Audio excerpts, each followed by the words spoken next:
안녕하십니까, 정희태입니다. 중국인 주택 44,800여 채 쓸어 담았다라는 것입니다. 국민은 경매로 던지고 있는 그러한 상황이죠. 즉 국민들은 급격한 금리 인상으로 인해서 가지고 있는 자산들을 던지고 있어요. 그러다 보니까 경매가 터져 나오고 있고, 중국인들이나 외국인들은 줍줍하고 있는 거죠.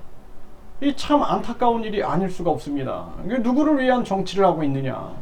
제가 작년부터 계속 말씀을 드렸습니다. 급격한 금리 인상으로 인해서 은행이 이자 잔치하고, 현금 부자들은 돈벼락을 맞게 되고, 서민들은 가계부채, 기업부채 속에서 피를 말리게 된다. 가계와 기업이 무너지게 되고 경기 침체가 나타나게 되고, 결국에는 무역이나 이러한 부분들이 무너지게 되고 생산, 소비, 투자 모든 것이 감소하게 된다. 그런데 이게 다 현실로 되고 있는 거예요. 그러다 보니까 결국에는 한국인들은 이제 자산을 던지게 되는 거고, 이렇게 중국인이나 외국인들이 쓸어 담게 되는 거죠. 이런 걸 보고도 그냥 당연한 것으로 생각한다라면은 이 나라 정치꾼들이 왜 필요한가라는 생각을 저는 하게 됩니다. 제가 아세안 지역에 2주 정도 출장을 가면서 느꼈던 것이, 3년 전과 이 먹거리 물가가 동일한 현상을 보면서 아주 충격을 받았어요, 저는.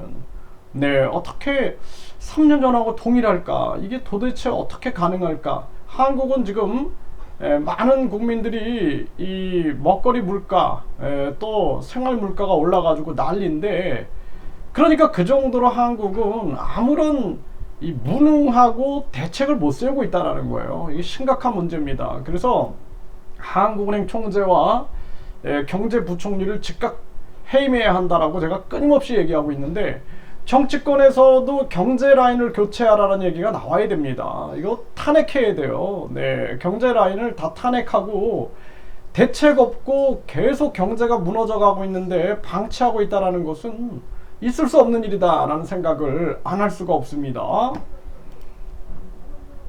네, 지금 뭐 영끌족 더는 못 버틴다, 아파트 경매가 급증하고 있다, 이러한 기사가 이제 SBS 비즈에 나온 바 있는데요.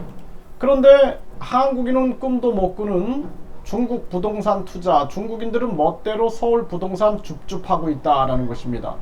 중국에서 한국인들은 부동산 매입 못하죠. 그리고 각종 이런 규제들 때문에 결국에는 내놓고 올 수밖에 없는 상황이 만들어지는 그러한 경우들도 굉장히 많습니다. 네, 중국인들이 한국 아파트를 줍줍 중입니다. 상황이 정말 심각합니다. 이러한 기사가 나온 바 있고, 네, 차이나 머니가 부동산 줍줍, 중국 집주인에게 월세 줘야 할 판이다. 한경에서도 이렇게 전한 바 있어요. 이 참 안타까운 일이 아닐 수가 없고요. 나도 내 집이 없는데 중국인 44,800여 채를 쓸어 담았다. SBS BG에서 전하고 있습니다. 그래서 외국인이 81,626명이 소유한 주택이 83,512가구고, 네, 이 중에서 보면은 중국인이 44,889가구, 그리고 미국이 19,923가구, 캐나다가 5,810가구, 대만이 3,271가구, 호주가 1,740가구다라는 거예요. 그 문제는 외국인들이 뭐 한국에 투자하는 것이 나쁜 건 아니죠. 하지만 지금 자국민들은 계속해서 지금 경매가 급증이 되고 있는 이러한 정황, 그리고 잘못된 정책, 급격한 금리 인상, 아무런 대책 없는 급격한 금리 인상이 문제다라는 것입니다. 네, 미국이 달러 패권과 4차 산업 패권, 공급망 패권을 쥐기 위해서 꼼수를 쓰고 있는데, 일본은 반면에 마이너스 금리를 유지하고 있고, 중국도 금리를 내리고 동결하는데 한국만 미국 쫓아가다가 결국에는 부익부 빈익분만 만들고 있는 거예요. 이런 정황들입니다. 저는 한국이 지금 자살률이라든지 저출산 고령화, 그리고 민주주의가 역행하고 있는 모습들, 그리고 이 많은 사회적 문제, 급격한 다민족화 등등으로 한국이 그냥 이렇게 무너져가는 것을 지켜만 볼 수밖에 없는 현실이 참 안타깝습니다. 이 지금 대통령, 국회의원, 국민 소환제를 통해서 이 대통령이 잘못 간다 그러면 국민들이 심판할 수 있어야 되고, 국회의원들이 잘못 간다 그러면 국민들이 심판할 수 있어야 됩니다. 국민투표 시민 발안제를 통해서 국민들이 이 나라를 바로잡을 수 있어야 되는 거예요. 그리고 국회 해산 국민투표제를 통해서 우리 국민들이 국회에 회초리를 들을 수 있어야 되는 것입니다.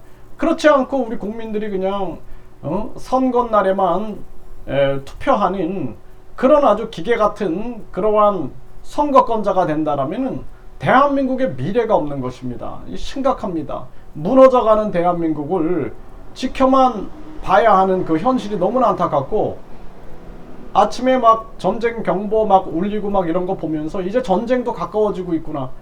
지난 3년 전염병 속에서 고통받았던 서민들, 급격한 금리 인상으로 다시 피를 말리고, 그 다음에는 공공요금 인상으로 또 짓누르고, 이제는 전쟁 위기를 가지고 서민들이 절망 고통 속에서 절규할 수밖에 없는 현실로 만들어가고 있는 이 현실이 너무나 안타깝다라는 생각을 안 할 수가 없습니다.